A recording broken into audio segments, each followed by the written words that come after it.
There are three things my mom believes in more than God: potluck, Pinterest quotes, and my older brother Ethan. She calls him my first blessing, which would sound sweet if it weren't almost always followed by calling me our little surprise. And not the good kind of surprise like a birthday trip. Okay, let me tell you something. There's a particular kind of rage, a slow burn that seeps into your bones, when you realize your own family sees you as nothing more than a spare part, a convenient solution to their problems. Have you ever felt that? Like you're constantly fighting for a place you never really had, only to discover their perfect plan for you is just a doormat? Growing up, I was always the other one. The spare key, the backup plan, the maybe someday kid. My older brother Ethan? Oh, Ethan was the plan. The investment, the shining heir to the family legacy. Even if that legacy was just a 2-bedroom ranch and a smoker grill my dad never cleaned. By the time Ethan hit 25, he had the whole package. Wife, 2 kids, and a graduation photo framed in every single room of my parents' house. Even the guest bathroom. Me. I was 27, single, and spending my days fixing other people's AC units, eating gas station burritos alone in my beat-up car. Don't get me wrong, I tried not to be bitter. Okay, maybe I was a little bitter, but mostly I just accepted my role. I was the hardworking, low-maintenance one, occasionally remembered in a group text when someone needed an extra set of hands or my pickup truck. That's exactly why, when I started saving up for my own property, I kept my mouth shut. Not a word to anyone, not even my childhood best friend, Marcus, who I once trusted with the location of my emergency pizza fund, and who then betrayed me for 3 slices of pepperoni and a can of Sprite. The truth was, I didn't want opinions. I didn't want advice. And I definitely didn't want to hear my mom ask, "Are you sure you can afford that?" Or my dad mutter, "You know, Ethan's always been better with money." So, I stayed quiet for 2 grueling years.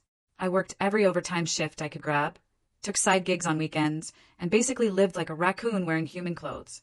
My old Chevy had no AC, but it had a trunk full of tools.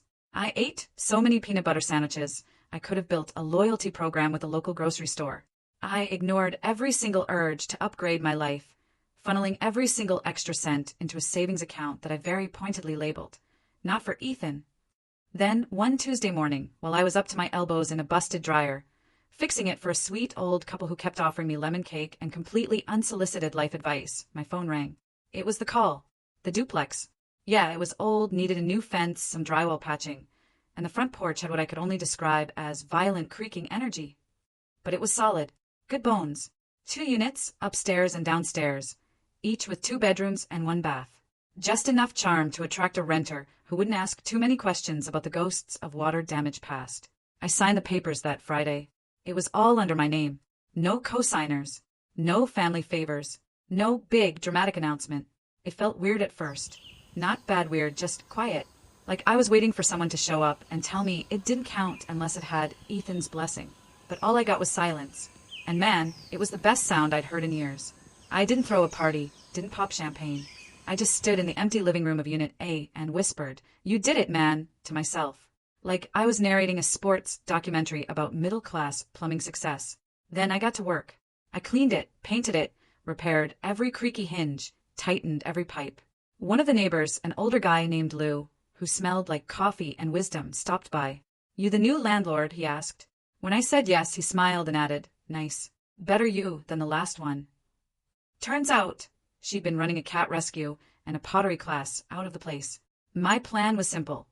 Rent out the top unit, live in the bottom one, build a little equity, be the kind of landlord I wish I'd had in my early 20s. You know, responsive, chill, not addicted to passive-aggressive post-it notes. And for a few weeks, that's exactly what I did. Until, of course, I got invited to family dinner. A rare occurrence. Usually, I was the +1 to Ethan's plus everything. So, naturally, I knew something was up. And I was right. It wasn't a dinner. It was a setup. The minute they pulled out the pie and started asking those casual questions about what I'd been up to lately, I had a sinking feeling. My duplex. My hard-earned duplex. It was about to become the center of some family plan I didn't agree to. And brother, I was not wrong. Family dinner at my parents' house always had a specific rhythm. First, the forced hugs. Mom's too tight, Dad's too limp, and Ethan's wife, Jenna, doing that awkward chic air kiss thing like we were European or something. Then the appetizers nobody liked, but everyone pretended to love. Deviled eggs that smelled like revenge and shrimp cocktails clearly defrosted 30 minutes before I walked in. And then the questions. Always the questions. So, still doing the tool thing? Mom asked, loading her plate with Caesar salad like it was a personality trait. The HVAC work? Yeah, I said, stabbing a crouton. And plumbing, electrical, small repairs. I'm booked solid, actually. Wow. Jenna chimed in, fake impressed. It's so cute you work with your hands. I smiled through my grimace. Ethan, meanwhile, was busy bragging about his toddler mastering shapes and how their dog knew the difference between classical and country music. Cool. My microwave could tell time. Eventually, Mom turned to me, her expression usually reserved for casually manipulating people. So, any big plans, new developments in your life? She asked, like she wasn't fishing with a net the size of Alaska. I gave the world's most casual shrug. Not much. Work's been good. I saw the flicker of disappointment in her eyes, like I'd failed to give her a reason to redirect the spotlight. Dad cleared his throat. Actually, your brother and Jenna are dealing with a bit of a situation, he said, in the same tone someone might use to announce a natural disaster. Oh, I said, biting a piece of garlic bread like it owed me money. Yeah, Ethan piped up. We're kind of in between places right now. The lease ended, and the new place isn't ready yet. We were thinking. Mom cut in. That maybe they could stay with you for a little while. I paused mid-chew. Stay with me. Just for a few weeks, Jenna added quickly. You've got space, right? That duplex, or whatever. There it was. I hadn't told them. Not one word. I never posted about it. Never mentioned it in passing. The only way they could know. Marcus told us, Mom said, answering the thought I hadn't spoken. He said you bought a place with 2 units. I made a mental note to throttle Marcus with a rolled-up lease agreement. So, you just figured Ethan's family could move in? I asked slowly, my voice dangerously calm. Mom gave me that soft, guilt-laced smile. The one she used when she wanted to pretend something was mutually beneficial, when it was actually just a favor to her.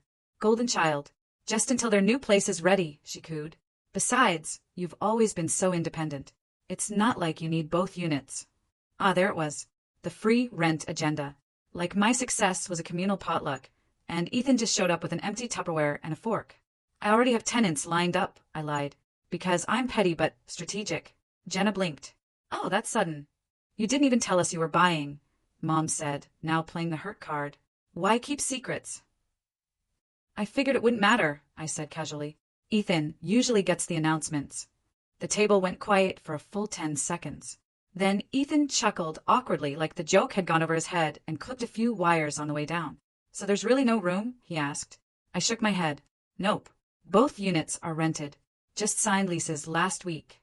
Which, by the way, was actually true now, because the very next morning I posted both listings and had 2 tenants by Friday. No family, no discounts, full market rate. The funny part, they didn't even ask for the address. They just assumed they'd move in, like squatters with baby strollers. But the best part? 2 weeks later, I found out from a mutual friend that my parents had started driving past my place on Sundays, just to check. And on one of those Sundays, well, let's just say things got visually educational. The thing about my parents is they don't confront. They suggest, they hint, they snoop. So after I politely, and by politely I mean barely containing my sarcasm, shut down the whole let Ethan's family crash at your place rent-free plan, they didn't blow up my phone or call me ungrateful. No, that would have been too direct. Instead, they activated their favorite tactic, surveillance with snacks. The first text came from my neighbor, Lulu. White SUV circled again. 3rd time this week. They slow-rolled past the mailbox like it was hiding secrets. At first, I thought maybe it was just a coincidence. Then I remembered, my parents don't do coincidence. They do passive-aggressive reconnaissance with a side of judgment. The next day, Lou upped his game. Lou, your mom waved at me, then parked across the street, just sitting there like she was on a stakeout. Your dad looked bored or constipated. Couldn't tell. I peeked out my window and yep, there it was. Mom's SUV, parked like a suburban submarine. No movement, just 2 retired parents trying to solve a mystery. Why weren't they in control of this one? See, what they didn't know was this. Both units were filled. The upstairs was rented to a pediatric nurse named Angela. She baked on weekends and owned 6 slow cookers. She once gave me banana bread just because my toolbox looked heavy. Downstairs was Dennis, a divorced high school math teacher who stress-baked and had very strong opinions about grout. He paid early and offered me a slice of peach cobbler every other Thursday. I called him rent-paying Gordon Ramsay behind his back. They weren't just tenants, they were the dream. Quiet, responsible, didn't ask for discounts or mention Ethan. Already better family than my actual one. And every Sunday, like clockwork, Mom and Dad would roll by in slow motion. Mom craning her neck like she was spotting wildlife. Dad squinting at the doorbell like he could hear rent checks being written. Then it happened. I was outside doing some routine maintenance, patching a fence board, earbuds in, hoodie up when Angela came out with her rent check. "Thanks for the quick fix," she said cheerfully, handing me the envelope. "You're the best landlord I've had." Before I could respond, a white SUV slowed to a crawl right behind her. I turned. It was them. My parents sitting there in the car, mouths slightly open like they just watched a magician pull a duplex out of a hat. Mom was in the passenger seat, holding a giant lemonade. Dad was driving, frowning like a man who just realized his golden investment strategy involved a son who no longer needed them. Angela waved politely, not knowing the drama she'd just walked into. Then I waved. Just a little two-finger lift, wrench still in hand, sweat on my brow, like a working-class ghost haunting their expectations. Mom's expression changed from curious to shock to mildly offended in under 5 seconds. Dad said something to her, and she mouthed the words I'll never forget. "That's him." As if I were Bigfoot or a rare bird. They didn't get out of the car. They didn't say a word. They just drove away slowly, like they were still hoping someone else would walk out and confirm it was all a misunderstanding. That night, I got the text. "Family group chat. Nice place, honey. Looks like a lot of work, though," winking-faced. Ah, yes. The passive-aggressive emoji. Her preferred method of emotional warfare.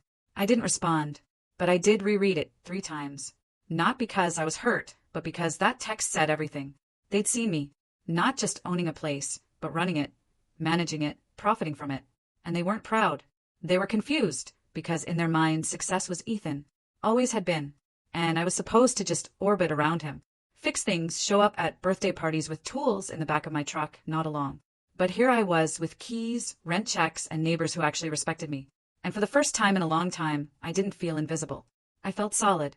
The group chat went silent for about a day after Mom's passive-aggressive, nice place winking face message. I thought maybe they were done. Maybe the little drive-by revelation had shaken something loose. Some kind of long overdue humility. But nope. By Tuesday morning, the chat lit up again like a Christmas tree, except, instead of gifts, it was full of thinly veiled guilt trips, wrapped in family values and delivered with emoji bows. "Ethan, hey man, didn't know you had extra space. Kind of wild you didn't mention it." I stared at that message for a solid minute. Didn't know you had extra space. Like I'd accidentally found a duplex in my couch cushions. "Ethan, we just thought maybe you'd want to support your brother while his family transitions. You've always been so generous." Funny. I distinctly remembered loaning Ethan $300 back in 2019 and never hearing a word about it again. But sure, let's pretend I'm the generous family ATM who's just forgotten to dispense lately. I typed LOL, deleted it, then just stared at the screen. Then Ethan followed up with a cherry on the sundae. "Ethan, it's just kind of disappointing, man. We're family." Ah, there it was. The all-caps family card. The trump card of guilt. The emotional blackmail of middle children everywhere. I didn't reply. Instead, I went and swept the front steps of my duplex. Angela waved at me on her way to work. Dennis shouted from his window that he'd left lemon bars by my door. It smelled like independence and citrus. Still, the messages kept coming. "Mom, I just feel like this isn't who you are. You've always looked out for others. Ethan, it's not even about rent. We just needed somewhere stable for a few months. Thought you'd understand. Mom, your brother has 2 kids and a dog. It's not like they can just stay anywhere. Dad, back in my day, families took care of each other. No questions asked. Back in his day, they also thought seatbelts were optional and asbestos was insulation. But sure, Dad, let's bring that wisdom into 2025. I muted the chat, but internally I was boiling. Not because they asked, but because they assumed. They assumed I'd just hand over the keys. That my work, the hours, the sacrifices, the skip vacations, the years of getting called the other one, all of that was just available. Just waiting for Ethan to move in like a royal visiting one of his estates. No one asked how I managed to buy a duplex. No one said congrats. No one asked what it meant to me. They didn't see me as a grown man building something on his own. They saw me as a safety net with plumbing skills. So I did what any mature adult would do in my position. I posted a photo to Facebook. Just a little something. A picture of me on the porch, tool belt around my waist, coffee in hand, and a simple caption. 1 year ago today, I signed the papers. 2 units, 0 help. Grateful. It wasn't petty. Okay, maybe 12% petty. But within 10 minutes, Jenna liked the post. Probably by accident. 5 minutes later, she unliked it. Classic Jenna. And then came the message I was waiting for. Not in the family group chat, but directly from Ethan. Ethan, wow, real mature. I sipped my coffee and didn't reply. Because here's the thing, I didn't need their validation. I didn't need their congratulations. And I definitely didn't need their guilt. What I had was mine, earned quietly, without anyone cheering. And for once, I wasn't looking to explain that to anyone, especially not to the brother who never asked how I was doing unless it involved him. When I say I've never been more prepared for a fake solution wrapped in guilt, I mean it. I'd been dodging compromise plans since I was 8, and Ethan got the bigger slice of cake because he's older. Spoiler, he was older for 32 years. I never got that slice. So, when Mom called, not texted, called, I knew she was loading the cannon with "just hear me out." "Hi, sweetie," she said, in that tone people use when they want something big but are pretending it's small. "How's the house?" The house. Singular. Not the duplex. Already minimizing. "It's good," I said flatly. "Busy week." She sighed, which was code for, I've decided I'm the reasonable one now. "Look, I know things got a little tense, but we've been talking, and Ethan's situation really is difficult. I know you said the units are rented, but maybe there's a way we can work something out." There it was. We. The family committee that always met without me. "Go on," I said, purely for the sport. "Well, what if Ethan and Jenna stayed with you? Just in your unit. You could share the space. They'd only need one of the bedrooms, and you could still collect rent from the upstairs." I blinked. "You want me to give up half my home for a family I wasn't told was coming?" She didn't miss a beat. "Well, just temporarily. And it's not like you're always there, right? You work long hours. It wouldn't be that disruptive." "You mean disruptive to me?" She paused, then added brightly, "And the kids are very well behaved." I almost choked. I'd seen those kids feed Doritos to a turtle and then scream because it didn't clap. "Mom," I said slowly, "this isn't about being difficult. This is my space. I worked for this alone." She softened her voice, switching tactics. "I just don't want this to turn into a wedge between you boys. You've always been so close." I actually laughed out loud. The last time Ethan and I were close was when he borrowed my truck to move a couch and returned it with a cracked taillight and zero gas. He later Venmo requested me $12 for gas he didn't put in. Still, she pressed on. "Don't you remember when he shared his birthday cake with you that year? He's your brother." "That was in 2003, I said. He dropped it. I licked frosting off the floor. "Memories," she said brightly, as if I'd just complimented the family. Then came the real kicker. "He's just under a lot of pressure right now. It would mean the world if you could show him what family's about." Ah yes, the inevitable. "You're morally obligated to fix this speech." I let the silence stretch long enough to make her uncomfortable. Then I said, "You're right." She perked up audibly. "You're right," I repeated. "It would mean the world for him to learn what family is about, starting with respecting people's boundaries." The silence on her end was chilling. Then she mumbled something about thinking it over and hung up. 10 minutes later, the family chat pinged. "Dad, you're being selfish." "Jenna, we'd keep to ourselves. You wouldn't even know we're there." "Ethan, this is why you've always felt distant. You push people away." I stared at that one for a while. I push people away, right? Because boundaries are the same as abandonment. No, what they really meant was, you're not letting us benefit from your hard work, and that's uncomfortable. But here's the thing, no one in that group chat understood. I hadn't built my duplex to prove anything. I built it so I'd never have to depend on people who made me feel small. And I wasn't about to shrink just to fit back into their expectations. After the group chat meltdown, I didn't respond. I didn't argue, didn't explain, didn't defend. Let them sit with it. Because I'd learned something over the years. People who benefit from your silence will always be offended by your boundaries. That weekend, I hosted a little cookout on the back patio. Nothing flashy, just me, Angela from upstairs, and Dennis from downstairs. Angela brought slow beer, pulled pork sliders that could win awards. Dennis brought his corn salad that looked like it came from a magazine. I brought the grill and a six-pack. It was the most relaxed I'd felt in weeks. Angela laughed at one of Dennis's dry jokes about HOA fees. I was halfway through my third slider when she handed me an envelope, rent early again, and said, "Don't spend it all on power tools and coffee." Too late. I grinned. That envelope wasn't just rent. It was a reminder. I did this. I'd built something on my own. No handouts. No backup. No Ethan. Then, mid-laughter, we all heard it. That distinctive slam of a familiar SUV door across the street. I turned. Sure enough, white SUV. My parents. With Ethan. All three standing on the sidewalk, like realtors scouting their next regret. No knocking, no warning, just standing. Angela saw them first and leaned in, whispering, "Oh, you expecting visitors?" "Not even a little," I said, grabbing another slider like it was a defense mechanism. They didn't say anything, just stared. Dennis raised an eyebrow. "You want us to clear out?" "No," I said calmly. "They can watch. Maybe they'll learn something." It was surreal. Standing on my porch, drink in hand, surrounded by people who respected me, while the family who doubted me watched like I was an exhibit. They just stood there, not one word, like they were waiting for me to cave and wave them over, like this was all still negotiable. But I didn't move. Angela eventually gave a polite, Southern-style wave. I just nodded. Not rude, not cold, just resolved. Mom looked visibly confused. Dad looked annoyed. Ethan looked like he just realized the guest list didn't have his name on it. Eventually, they got back in the SUV. Except Ethan. He lingered, stared at the house like it owed him something. I wondered what he saw. Did he see the hours I'd spent repairing drywall at midnight? The budgeting spreadsheets, the toolbox I'd taken everywhere since trade school? Or just the fact that no one invited him? He turned finally, slowly, then got in and slammed the door harder than necessary. They drove off. Didn't wave, didn't speak, just disappeared.